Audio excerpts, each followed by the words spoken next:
Bonjour à tous, donc on se retrouve aujourd'hui pour l'analyse de la ronde 10 du tournoi des candidats. Tout de suite, on va parler des résultats et résumer des parties, et juste après, comme d'habitude, on va analyser une position intéressante d'une de ces parties, et on fera même quelques petits exercices en lien pour apprendre et progresser. Alors donc, concernant les parties de cette ronde 10, il y avait la rencontre entre Wang Yao et Alexander Grischuk. Une partie assez palpitante et étonnante. Grischuk a passé plus d'une heure à réfléchir à un coup au 11e coup de la partie, plus d'une heure à réfléchir, et quand il a joué et que son adversaire a répondu, eh bien il avait apparemment prévu plein de lignes, il avait calculé énormément de choses, mais il n'avait pas prévu la réponse de son adversaire, qui n'était en plus pas si étonnante que ça. Donc je trouve ça assez instructif il ne faut pas passer autant de temps à réfléchir sur un coup. Dès le 11e coup de la partie, une heure c'est énorme. Après, il va être mal autant durant toute la partie. Bon, c'est un peu la spécialité du Grischuk, on le connaît pour ça. Mais voilà, pas passer autant de temps parce qu'en plus, si votre adversaire vous fait un coup que vous n'avez pas prévu, vous avez vraiment dépensé énormément de temps pour pas grand chose, même si bien sûr faut avoir tout calculé pour jouer, mais il est vraiment allé beaucoup trop loin dans ses calculs, bon, c'était assez fou. Donc une bonne leçon à retenir. Et ensuite la partie a été assez intéressante avec un beau sacrifice de dame de Wang Yao. Et la partie s'est ensuite terminée par un match nul. Une autre rencontre, c'était Fabiano Caruana contre Dean Liren. Dean Liren a fait trembler un petit peu Caruana, il était vraiment très en forme, il a fait une magnifique partie, mais cela s'est terminé quand même par un match nul. Ensuite, il y avait le match très important entre notre Français Maxime Vachier-Lagrave et Anish Giri, un match très important puisque les deux joueurs sont à ex aequo à la deuxième place, avec Fabiano Caruana également. Un match très important qui a été également assez perturbant. On sent que les deux joueurs dans l'ouverture ont été vite perdus après les 10 premiers coups, quelque chose comme ça. Anish Giri faisait que de boire un petit peu sa bouteille d'eau et semblait pas très à l'aise à ce niveau-là, ne semblait pas trop forcément se rappeler de ses lignes d'ouverture. On ne sait pas trop ce qui se passait dans sa tête, mais il avait l'air assez fébrile, et il a été assez fébrile durant même plusieurs moments de la partie. Il a fait plusieurs imprécisions. Il y a également eu tout un mystère autour de Maxime qui, lors de l'ouverture, a passé un certain temps à ribouiller sur sa feuille de partie, on ne sait trop quoi, comme s'il essayait de se rappeler de sa préparation, de ses coups, et comme s'il y avait quelque chose qu'il ne se rappelait pas ou qu'il avait je sais pas, peut-être inverser des coups dans sa préparation, on ne saura jamais. Ça a été assez étonnant. Plus tard, il a également eu un problème avec son fauteuil, c'était donc une partie un petit peu spéciale, mais qui s'est terminée par un match nul, même si Maxime avait une position un peu plus avantageuse et plus prometteuse que Anishgiri. Son adversaire a tout de même bien défendu, et donc ça s'est soldé par un match nul. Et enfin, il y avait la partie entre les deux Russes. Le leader Nepomniachtchi contre le joueur le plus jeune et le moins expérimenté, Kirill Alexenko. Nepomniachtchi a donc essayé de profiter de cette occasion pour creuser l'écart avec ses poursuivants au niveau du résultat. C'est ce qu'il a réussi à faire. Kirill Alexenko n'a pas vraiment opposé de grande résistance. Ça n'a pas été très difficile pour Nepomniachtchi de gagner avec les blancs dans son ouverture anglaise, que son adversaire ne semblait pas trop maîtriser dans les lignes qui ont été choisies. Nepomniachtchi a tout de suite eu une position très agréable à jouer, assez simple, et tout a été assez évident du côté des blancs, beaucoup plus dur du côté des noirs, et donc il a gagné sans trop de difficultés, et ainsi il a désormais un point d'écart entre tous ses poursuivants, ex aequo à la deuxième place. Toutefois, Nepomniachtchi rencontrera à la ronde 11 Fabiano Caruana, donc l'un de ses poursuivants, donc rien n'est encore terminé. Maxime ne l'a toujours pas rencontré non plus. Il y a encore des gros matchs à venir.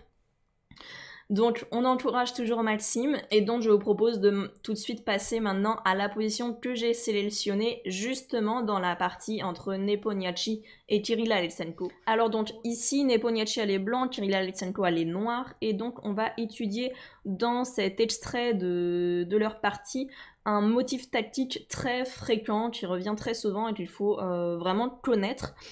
C'est justement un motif tactique que j'ai déjà étudié avec plusieurs de mes élèves. Et donc on va s'interroger sur cette partie, et ensuite justement je vous proposerai des exercices pour vous entraîner et essayer du coup d'intégrer ce motif tactique pour que ce soit un schéma maintenant qui vous saute aux yeux en partie. Il est vraiment très important à maîtriser et que ce soit assez automatique.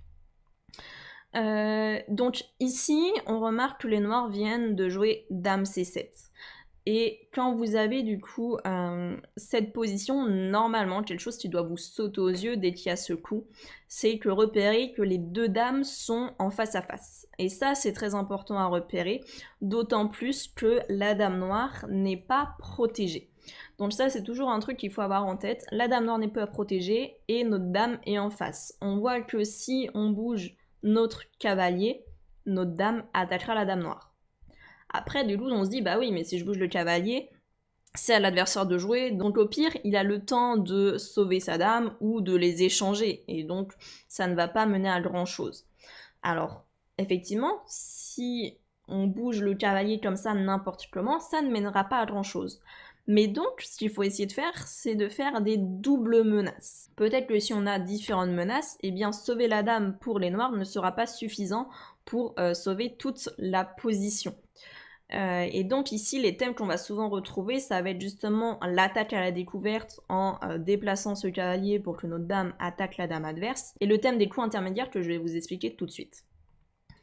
Donc ici, le coup qu'il faut toujours étudier pour voir si ça marche, c'est chercher à bouger ce cavalier en faisant une menace également avec ce cavalier. Parce qu'on va avoir la menace de la dame qui attaque la dame noire, et il faut chercher à faire une menace avec notre cavalier pour avoir deux menaces. Et donc, on peut essayer de chercher, tiens, est-ce qu'il n'y a pas des échecs? Tiens, est-ce qu'il n'y a pas des pièces non protégées? Alors là, le cavalier est trop loin pour faire un échec au roi. Par contre, je remarque qu'ici, il y a un fou qui n'est pas protégé, et qui en plus est en position de fourchette avec la dame. Si je mets mon cavalier là, et oh, magie, je peux mettre mon cavalier ici. Et en plus, on remarque que si on mange ce fou, ça sera sur échec. C'est important à noter. Donc là, effectivement, un coup à calculer, c'est cavalier D5, et voir est-ce que ça fonctionne ou pas. Alors, vous pouvez essayer de le calculer si ce n'est pas déjà fait. Ça ne va pas très très loin dans le calcul, il faut juste penser aux différentes défenses de l'adversaire. Ici, cavalier D5 ne fonctionne pas, hein, il n'a pas été joué. Alexenko connaît tous ses motifs tactiques et ne se fait tout de même pas avoir, mais il fallait qu'il fasse attention à ce coup-là durant plusieurs moments de la partie, on va voir. Si ici les blancs jouaient cavalier D5, alors l'idée à regarder c'est qu'effectivement s'il y a dame prend dame, l'idée avec les blancs c'est qu'on va faire un coup intermédiaire, un échec intermédiaire, on va pas récupérer la dame tout de suite, ce n'est jamais obligatoire. Les prises ne sont jamais forcées totalement, on peut essayer de faire des menaces encore plus fortes que celles de l'adversaire. L'adversaire nous a mangé notre dame, mais nous on va faire une menace encore plus forte, on va faire échec. Et en faisant échec, on va gagner le fou. On gagne donc une pièce, et comme il y a échec, les noirs n'ont pas le temps de sauver leur dame, ils ne peuvent pas manger le cavalier, ils sont obligés de sauver leur roi, et là maintenant, on peut récupérer la dame. Et donc ici, on remarque qu'on a un fou de plus, on a le fou de case noire en plus, hein, parce qu'on a mangé celui des noirs. On aurait donc une pièce en plus. Alors pourquoi Nepomniachtchi n'a pas joué ça? Eh bien tout simplement parce que ça ne fonctionne pas du tout. Quand on fait cavalier D5, bah, il faut regarder si les noirs peuvent pas jouer autre chose, ils sont pas obligés de faire dame prend dame. Alors s'ils font pion prend cavalier, bien sûr, ça ne fonctionne pas, là on gagne la dame, donc ce n'est pas une défense possible pour les noirs. Par contre, une bonne défense, bah, ce serait tout simplement cavalier prend cavalier, gagne une pièce, parce que maintenant la dame est protégée par le cavalier. Donc ça, en fait, ce serait une très très grosse erreur de la part de Nepomniachtchi de faire ça, parce qu'il aurait eu une pièce en moins, et il aurait donc dû abandonner. Donc ça ne fonctionne pas. Mais du coup, c'est un thème auquel les noirs doivent être très attentifs. Ils viennent de mettre leur dame en C7, c'est très dangereux, ils doivent toujours faire attention à ces découvertes, qui pour le moment ne fonctionnent pas, Mais tout de suite, on se dit, bah tiens, si le cavalier bouge, peut-être que ça fonctionnera. Et ça, c'est important de se le dire en partie, parce que souvent, des fois, on va calculer des choses, on va voir que ça fonctionne pas, et on va se dire, bah mince, j'ai perdu du temps juste à calculer ça sert à rien. En fait, ça ne sert pas à rien, il faut le garder en tête, et souvent faire une conclusion. Pourquoi ça ne fonctionne pas? Ça ne fonctionne pas parce que, actuellement, le cavalier protège D5. Donc justement, en plus, ça peut déjà vous aider à trouver des coups avec les blancs là pour créer de plus en plus de menaces chez votre adversaire. Vous pourriez essayer de supprimer ce cavalier F6 pour essayer de faire fonctionner cette tactique. Bon, ici, ça semble difficile, mais du coup, sinon, juste un truc à avoir en tête, c'est se dire, ok, ce cavalier F6, pour le moment, ne peut pas partir. Sinon, il y aura cette tactique qui commencera à être très très dangereuse pour l'adversaire. Donc le cavalier ne peut pas partir. Et ça, il faut le garder en tête. Parce que du coup, si votre adversaire bouge ce cavalier à un moment donné, hop, faut que ça fasse tilt en 1/1000 de seconde. Alors que parfois, bah juste on a calculé ça et on oublie, et l'adversaire bouge le cavalier et on va pas profiter de la combinaison qu'on avait calculée plus tôt. Et c'est comme ça souvent qu'on va louper des tactiques toutes bêtes qu'on avait vues précédemment au moment où ça fonctionnait pas. Bon, là par contre, actuellement, si le cavalier bouge, ce n'est pas encore totalement dramatique pour les noirs, hein, parce que si on fait cavalier D5, les noirs peuvent encore jouer avec dame D8, ce qui sauverait la dame et en même temps protégerait le fou E7, donc ils ne perdraient rien. Mais faut qu'ils fassent attention. Les blancs font tour D1 et les noirs font tour D8. On met les tours sur les colonnes, c'est logique. Mais donc là, justement, vu ce qu'on vient juste de dire, déjà ça doit faire tilt dans votre tête et vous dire, tiens, la combinaison commence à fonctionner de mieux en mieux, parce que là, les noirs n'ont plus la défense avec dame D8. Donc là, il faut à tout prix qu'il ne bouge pas ce cavalier F6. S'il bouge ce cavalier, eh bien, tout simplement, je pourrais maintenant faire cavalier D5, et la dame ne pourra plus revenir en D8 pour et se sauver et protéger le fou. Donc, il faut penser à ça. Alors, du coup, là, les blancs, qu'est-ce qu'ils jouent? Ils jouent fou E3. Alors, fou E3, je trouve que c'est un coup très intéressant à analyser dans la réflexion, sans doute, du joueur, parce que ça, c'est un coup que plusieurs personnes pourraient s'empêcher de jouer en se disant, bah oui, mais si je joue fou E3, il est peut-être pas très bien placé, les noirs vont vite pouvoir me chasser avec cavalier G4. Mais ça, si c'est votre réflexion actuellement, c'est que bah là, justement, vous êtes un peu focalisé juste sur votre stratégie, vous oubliez un peu toutes les analyses que vous avez faites précédemment, et donc vous voyez des coups pour vos adversaires et vous les remettez pas en cause en disant, bah oui, il m'attaque, donc je dois réagir. Mais là, si on essaye de se remémorer ce qu'on a dit précédemment, on avait dit, tiens, ce cavalier ne peut pas bouger. D'autant plus que maintenant, la tour en D8 et la dame ne peut plus revenir pour protéger son fou.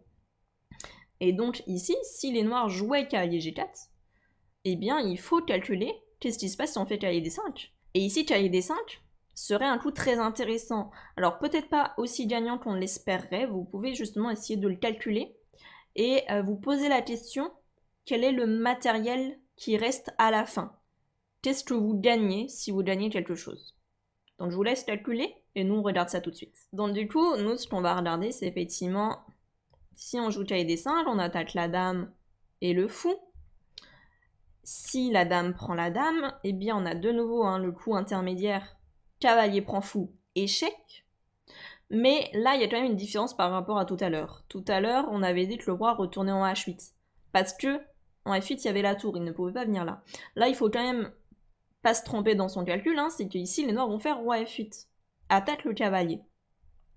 Et là, nous, on n'a plus d'échec très intéressant ici, et on n'a pas notre dame, donc il va bien falloir la récupérer, donc imaginons, là on récupère la dame, et lui il va récupérer notre cavalier.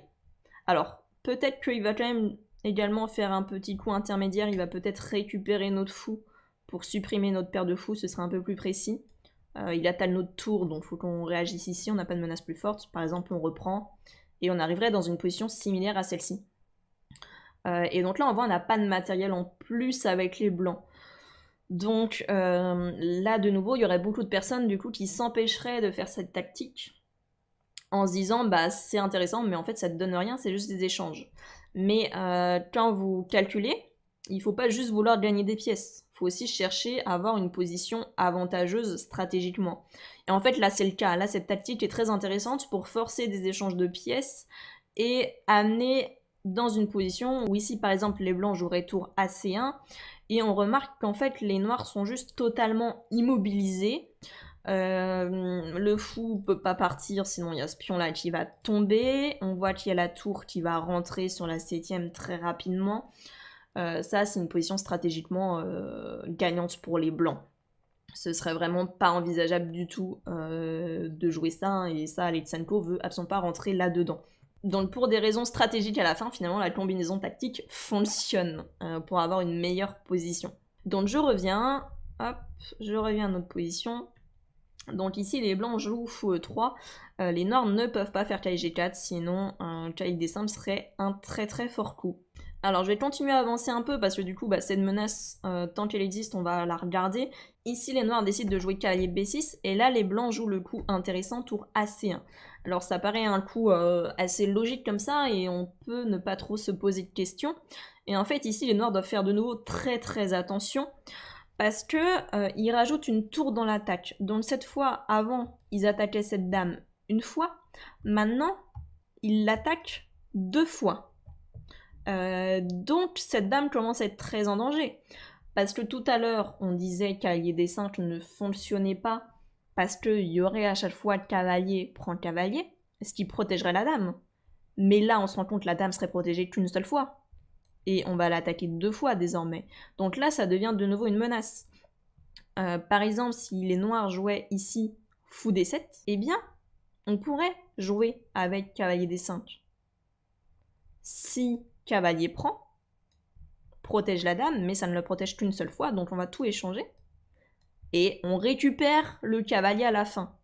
Donc de nouveau, là, on n'aurait pas de matériel en plus, mais tout simplement, on aurait une magnifique position avec les blancs, et surtout, je dis on n'aurait pas de matériel en plus, mais en fait, le pion B7 va tomber, hein, donc on va récupérer quand même du matériel à la fin de cette variante, et on a une tour dans le camp adverse qui est vraiment magnifique. Les pièces noires qui ont du mal à s'exprimer ici et à jouer. Donc de nouveau, ce serait une position archi gagnante pour les blancs à leur niveau. Il n'y a aucun souci pour terminer ça. Bon, ici, bien sûr, Kirill Alexenko ne se fait pas avoir avec ses pièges, et donc il joue le coup E5 qui attaque le cavalier et complique les choses. Alors ici, on pourrait quand même se demander, mais tiens, est-ce que le cavalier D5 ne fonctionnerait pas? Parce que finalement, on attaque la dame, donc on fait une menace plus forte que celle des noirs. Alors ici, là, c'est du gros calcul, hein, cavalier D5, il faut voir assez loin quand même pour savoir si ça fonctionne ou pas. Donc je vais vous montrer pour les curieux, si vous avez du mal à le calculer, c'est normal. C'est quand même pas si simple, ça prend un peu de temps. Donc cavalier D5, attaque la dame. Donc les noirs doivent réagir sur leur dame. Ils peuvent donc de nouveau faire cavalier prend D5, soit le cavalier B, soit le cavalier F, ça change pas énormément de choses.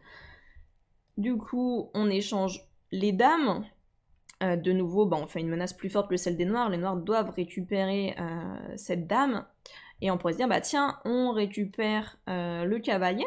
Et ici, du coup, certes, on a notre cavalier attaqué, mais on attaque aussi le fou. Et déjà, du coup, le truc qu'il faut voir, là, un peu plus loin, c'est que moi, ma première réflexion quand j'ai regardé cette variante, je m'étais dit, bah oui, mais ça fonctionne pas, parce que les noirs, ils prennent le cavalier, ils vont attaquer de nouveau notre fou. Mais sauf qu'en fait, faut pas oublier un détail, c'est que là, le pion D4 est cloué. Sinon, il y a la tour D8 qui va tomber derrière. Et en plus, il y aurait mat du couloir. Donc en fait, les noirs ne peuvent pas récupérer le fou en E3. Donc on reste avec le même matériel. Et ici, du coup, les blancs seraient bien mieux. Ils auraient la paire de fous. Ce pion va tomber. On va pouvoir le manger. On a une tour sur la 7ème rangée. On serait donc très très bien. Donc on peut se dire, tiens, la variante semble fonctionner. Mais du coup, c'est là où il faut pas jouer trop vite et revenir quelques coups avant. C'est que dans cette position, les noirs ne sont pas forcés de prendre en D4. Hein, on est à égalité matérielle pour le moment. Ils sont pas forcés. Et en fait, ce qu'il faut réaliser, c'est que ce cavalier D4, il est cloué également, parce que la tour, à travers, elle attaque la tour D1 qui est pas protégée. Donc là, il faut juste laisser la menace, pas essayer de manger ce cavalier trop vite. Et donc juste, hop, bouger le fou. Comme ça, on sauve notre fou qui était attaqué. Et maintenant, on menace de nouveau ce cavalier, qui ne peut pas s'enfuir, car s'il bouge, on mangerait la tour. Donc c'est pour ça que cette variante ne fonctionne pas avec les blancs. Finalement, on terminerait avec une pièce en moins, vu que le cavalier D4 ne peut pas s'enfuir, il va être mangé. Et donc voilà, donc calcul un peu compliqué ici, mais donc c'est pour ça que les noirs ont fait E5. Les blancs n'ont pas le temps de faire cavalier D5. En faisant E5, du coup, les blancs ont fait cavalier F5. Et donc après, les menaces sur la dame en C7 se sont éliminées assez rapidement parce que bon, les noirs ont fini par prendre ce cavalier. La dame est partie en F5 et les noirs ont mis le cavalier en C4, donc déjà la dame est un peu plus protégée, il n'y a plus les découvertes. Même si les noirs doivent toujours faire attention à pas se faire clouer ce cavalier, hein, vu qu'il y a quand même toujours la tour en face de la dame. Ce cavalier C4 peut se retrouver rapidement cloué, donc ils doivent être vigilants. Donc, on va passer aux exercices. Juste avant de passer aux exercices, qu'est-ce que vous devez retenir déjà de ce qu'on a vu ici? Quand il y a des vis-à-vis comme ça entre différentes pièces, particulièrement entre les pièces lourdes, là, l'adversaire vient juste de placer sa dame en face de votre dame, il faut tout de suite que ça fasse tilt dans votre tête et que vous regardiez les découvertes et les coups intermédiaires. Alors, les découvertes sont plus faciles à penser forcément quand c'est la tour qui attaque la dame adverse, parce que là on se dit, bah, dès qu'on va bouger le cavalier, de toute manière, la dame ne va pas pouvoir manger ma tour. Enfin, elle peut, mais il perdrait du matériel, ce serait une tour contre une dame, vu qu'on récupérerait la dame. Et c'est vrai, du coup, on a moins tendance à y penser quand c'est les deux dames, parce qu'on se dit, si je bouge le cavalier, au pire, il échange. Mais du coup, ce qu'il faut toujours regarder, c'est est-ce que vous auriez pas un coup intermédiaire quand va y avoir cet échange. Donc là, par exemple, quand il y avait cavalier D5, il ne peut pas échanger parce qu'on a le coup intermédiaire, cavalier prend E7, échec. Et donc ensuite, on récupère la dame et on a gagné une pièce. Après voilà, du coup, quand vous voyez ça, ne pas le jouer trop vite, toujours regarder si votre adversaire a une défense. Il n'est pas obligé de jouer ce que vous souhaitez qu'il fasse, et donc ici, ce serait une grosse erreur de jouer cavalier D5, parce qu'il peut faire cavalier prend et protéger la dame. Donc toujours attention à cette protection, attention à ça. Et donc après, bah, retenir quand même vos calculs et du coup vous dire, ok, pour le moment ça fonctionne pas, mais ça fonctionnerait si le cavalier n'était plus là, ou bien ça pourrait aussi fonctionner si la dame ne pouvait pas revenir en D8 pour et se sauver et protéger le fou, et donc à chaque coup de votre adversaire, voir si votre menace évolue. Donc je vous propose maintenant tout de suite de passer aux exercices pour justement vous imprégner de ce schéma et que ça vous saute aux yeux quand vous le voyez en partie. Donc ici du coup, premier exercice, vous avez les blancs. Et du coup, je veux savoir qu'est-ce que vous jouez, qu'est-ce que vous calculez. Attention de bien vérifier toutes les défenses adverses et d'évaluer dans quel type de position vous terminez à la fin. Donc je vous invite à mettre pause la vidéo et nous on regarde tout de suite le bon coup. Donc ici, qu'est-ce qu'on remarque? Eh bien, on remarque tout simplement de nouveau ce vis-à-vis entre les dames. En plus, on a notre tour qui aide notre dame, donc on attache cette dame déjà 2 fois. Il faut juste bouger le cavalier. Et donc on va essayer de voir quelle découverte on pourrait faire d'intéressante avec ce cavalier. Et de nouveau, on repère exactement le même schéma que dans la partie précédente de Nepomniachtchi. Eh bien, il y a la dame et le fou en position de fourchette en D5. Et en plus, en D5, cette fois, on va pouvoir gagner un pion, ce qui n'était pas le cas de l'autre partie. Mais ici, si on prend en D5, on gagne un pion. Donc il faut essayer de calculer tout ça de tête, sinon on va bouger les pièces ici. J'espère que vous avez fait le travail avant de regarder la solution en vidéo. Donc cavalier prend D5. Alors là déjà on vérifie, tiens, s'il n'y a pas quelqu'un qui peut manger notre cavalier et protéger la dame. Bah là on voit qu'il n'y a même pas le cavalier F6 de tout à l'heure, ni le cavalier B6. Donc il n'y a rien qui puisse manger ce cavalier tout en protégeant la dame. S'il prend du pion, on gagne la dame. Donc ça c'est bien. Alors, il peut ici jouer avec dame D8 ou dame D6, des coups comme ça, pour rester en protection du fou. Dans ce cas-là, ce qu'il faut juste réaliser, c'est que cette fois, on a gagné un pion. On a gagné le pion D5 gratuitement. Donc c'est déjà très bien. Et du coup, ici, on va sans doute en profiter pour manger le fou, supprimer la paire de fou à l'adversaire, et avoir cette position qui est très bonne pour les blancs. On a un pion de plus, on a le contrôle de la colonne C, on est beaucoup mieux. Donc ça ne fonctionne pas très bien non plus pour les noirs. Et on peut maintenant terminer par regarder s'ils ont le temps d'échanger les dames et de gagner le cavalier. Eh bien, s'ils échangent les dames, effectivement, l'idée, ce n'est pas de reprendre la dame tout de suite, parce que sinon, on aurait ici une pièce en moins. On a certes gagné un pion, mais on aurait une pièce en moins, ça n'irait pas du tout. Mais donc ici, on a de nouveau le coup intermédiaire, cavalier prend E7. Attention quand même, peut-être que certains d'entre vous se sont trompés et se sont dit qu'ils terminaient avec une pièce de plus parce qu'ils gagnaient le fou et qu'ensuite ils récupéraient la dame. Ce n'est pas si simple. Ici, les noirs peuvent faire roi F7 et attaquer ce cavalier. Et donc là, on n'a plus d'échec intéressant, donc on récupère la dame et les noirs récupèrent quand même le cavalier. Donc on n'a pas de pièce en plus, mais on a un pion de plus et une position extrêmement avantageuse. Avec ce roi mal placé en E7, on va pouvoir rentrer sur la 7ème et lui faire des échecs.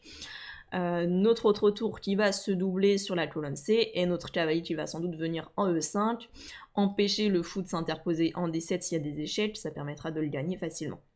Donc là, les blancs sont déjà archi gagnants. Donc voilà, dans le premier exercice, il fallait bien du coup repérer de nouveau ce schéma qui est identique à la partie entre Nepomniachtchi et Alysenko du coup. Alors je vous propose tout de suite un autre exercice, hop, celui-ci. Donc là de nouveau, mettez en pause la vidéo, vous avez les blancs, qu'est-ce que vous jouez, qu'est-ce qui fonctionne. Donc on regarde nous tout de suite la solution, on repère de nouveau les deux dames qui sont en face à face et qui s'attaquent. Mais là vous avez déjà peut-être eu plus de soucis car c'est un schéma un peu différent de tout à l'heure. Ici si vous avez regardé cavalier prend D5, alors c'est très bien de l'avoir regardé, par contre c'est beaucoup moins bien de le jouer. Effectivement ça peut fonctionner si les noirs décident d'échanger les dames et oublient que vous avez un coup intermédiaire avec cavalier prend cavalier, échec, ce qui force donc les noirs à réagir, ils vont reprendre, et on récupère la dame, et effectivement on a du coup gagné un pion, on a gagné le pion D5 et on est mieux, mais les noirs n'étaient pas obligés de faire ça. Il ne faut pas oublier que ici ils ont le cavalier en F6, ils peuvent donc tout simplement prendre le cavalier et protéger leur dame, et du coup on a une pièce en moins avec les blancs. Donc là, le même coup que tout à l'heure ne fonctionne pas du tout, ce serait une grosse erreur. Vous avez une pièce en moins et vous perdez. Par contre, ici du coup il y a une petite astuce. Il y a un autre moyen de faire fonctionner ce thème. Donc si tout à l'heure vous pensiez que le cavalier prend D5 fonctionnait, maintenant remettez en pause pour essayer de chercher une autre idée. Et donc nous on regarde tout de suite. Le bon coup ici, c'est cavalier prend E4. On fait finalement le même thème, on gagne un pion, c'est juste qu'au lieu de gagner D5, on gagne E4. Et la dame noire est toujours attaquée par notre dame, hein. Donc en fait on s'en fiche que notre cavalier attaque la dame, c'est pas le cavalier qui doit attaquer la dame, hein. C'est notre dame qui veut gagner la dame, et notre cavalier faire une autre menace. Donc là on gagne le pion E4, et l'idée, de nouveau, c'est si y a dame prend dame, comme quand on était en D5, on prend F6, échec intermédiaire. Donc de nouveau, là c'est pas en E7 comme tout à l'heure, hein, c'est en F6, mais on fait échec, il récupère, et on mange la dame, et ici on a un pion de plus, le pion E3. Et l'idée en fait, c'est que là, ils n'ont pas la défense de pouvoir manger le cavalier tout en protégeant leur dame. Tout à l'heure, quand on mangeait en D5, le cavalier reprenait en D5, gagnait notre cavalier et protégeait la dame noire. Mais là, du coup, s'il prend E4, la dame noire n'est pas protégée, et donc on gagne la dame. Donc en fait, finalement, ici, on va au minimum gagner un pion. On gagne le pion E4, et les noirs, soit ils échangent les dames, soit ils peuvent aussi partir, hein. Ils pourraient faire, je sais pas, dame D8 ou aller autre part. Mais dans ce cas, on a quand même gagné le pion E4 gratuitement, et tout simplement, on peut échanger, ou même là, si on veut garder les pièces, on peut reculer, bon, c'est une autre histoire. D'accord, donc là, il fallait être un peu plus rusé. Donc important, hein, quand vous avez un schéma, c'est faut pas vouloir l'appliquer à la lettre, toujours voir les différences dans les positions, ça ne fonctionne pas toujours, mais ne pas se résigner si pile le schéma que vous avez étudié ne fonctionne pas, essayer de voir s'il n'y en a pas un qui est similaire. C'est l'idée qu'il faut comprendre, pas forcément la position type. Les positions changent à chaque fois, mais donc là, cavalier prend E4, c'est exactement la même idée que cavalier prend D5 tout à l'heure. Donc du coup, ici, exercice 3, vous avez de nouveau les blancs, essayez de voir comment est-ce qu'on pourrait prendre l'avantage ici, et donc mettez en pause, et nous on regarde ça tout de suite. Alors ici on voit que ce n'est plus le même schéma que tout à l'heure, ce n'est plus le positionnement de pièces typique qu'on a vu précédemment, mais en fait on va retrouver exactement les mêmes idées. Ici on a deux dames qui se font face à face, pas sur une colonne mais sur une diagonale, et la dame à 5 n'est pas protégée, donc ça il faut le repérer. Et de nouveau on a ce fameux cavalier C3 qui peut vite essayer de sauter, et en plus on repère qu'il y a un fou en E7 non protégé. Donc de nouveau il faut essayer de chercher les découvertes avec ce cavalier et les petits coups intermédiaires. Donc ici il faut regarder cavalier D5, on attaque la dame, on attaque le fou, et là les noirs n'ont pas de bonne défense. De nouveau si ils se disent tiens j'échange les dames, du coup les blancs sont obligés de me reprendre et j'aurai le temps de sauver mon fou, erreur, il y a le fameux coup intermédiaire sur échec, cavalier prend fou, échec, En plus, le roi là ne peut pas revenir pour attaquer ce cavalier à cause de la tour, il est obligé de repartir. Et maintenant, on récupère la dame, et du coup on a une pièce de plus. Alors, avant de jouer cette combinaison qui semble fonctionner, il faut quand même toujours vérifier est-ce que les noirs n'ont pas une autre défense. Quand on fait cahier des 5, il faut toujours regarder est-ce que la dame ne peut pas revenir tout en protégeant le fou. Mais là, en fait, on se rend compte que non, parce qu'elle ne peut pas revenir en C7 à cause du cavalier, et elle aimerait revenir en D8, mais il y a la fameuse tour qui la bloque. Donc là, cahier des 5 est un coup qui fonctionne très très bien. Les noirs, s'ils prennent le cavalier, et bien tout simplement, on prend la dame. Allez, je vous propose maintenant un dernier exercice avec ce thème pour bien l'intégrer, et après, je pense que vous aurez bien travaillé, je vais vous laisser vous reposer. Donc ici, dernier exercice avec les blancs, exercice qui se corse un petit peu, va falloir être bien précis dans les coups, mais ça va être assez intéressant d'analyser ça. Donc je vous invite à mettre pause, chercher qu'est-ce que vous jouez avec les blancs, et nous on regarde ça tout de suite.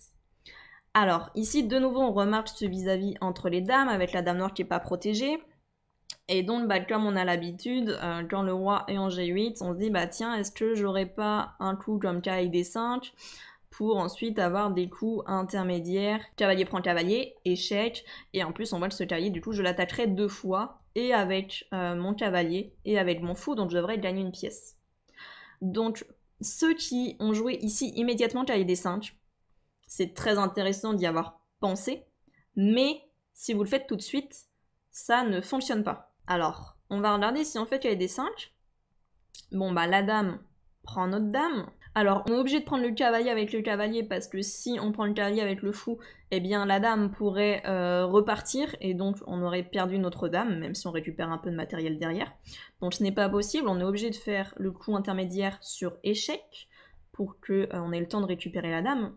Et en fait, ce qu'il faut repérer ici, c'est que quand les noirs font fou prend cavalier, eh bien, le souci, c'est que cette dame, faut qu'on la récupère, mais le problème, c'est qu'on a aussi notre fou d'attaquer. Et donc là, déjà, faut pas se tromper, on est obligé de récupérer la dame avec notre fou, et ce qui ferait du coup juste un échange de pièces, et si vous aviez prévu de faire tour prend dame, ça ne va pas du tout, parce que les noirs récupèrent le fou, ils ont une pièce de plus maintenant de leur côté, et en plus, ils vont gagner encore du matériel, parce que vous avez l'enfilade des 2 tours. Donc attention à ça, du coup là ça ne fonctionnerait pas du tout, vous seriez obligé de faire fou prend dame, et donc c'est un simple échange de pièces, vous n'avez pas profité des faiblesses de votre adversaire. Alors du coup, qu'est-ce qu'il fallait faire? Eh bien parfois, cette petite tactique, il faut la préparer pour que ça fonctionne mieux. Et en fait, il faut pour ça essayer de comprendre pourquoi ça ne fonctionne pas. Quel est le souci? Qu'est-ce qui bloque? Là, ce qui bloquait dans notre variante, c'était justement qu'à la fin, il y avait le fou en F6 qui attaquait notre fou. Et donc on avait une pièce qui était attaquée à la fin. Donc dans ce cas-là, une idée, ça pourrait être tout simplement d'essayer de se débarrasser de cette pièce pour qu'elle ne soit pas attaquée, tout simplement à la fin de la combinaison. Et donc ici, il faut préparer le coup cavalier D5 en faisant d'abord fou prend F6.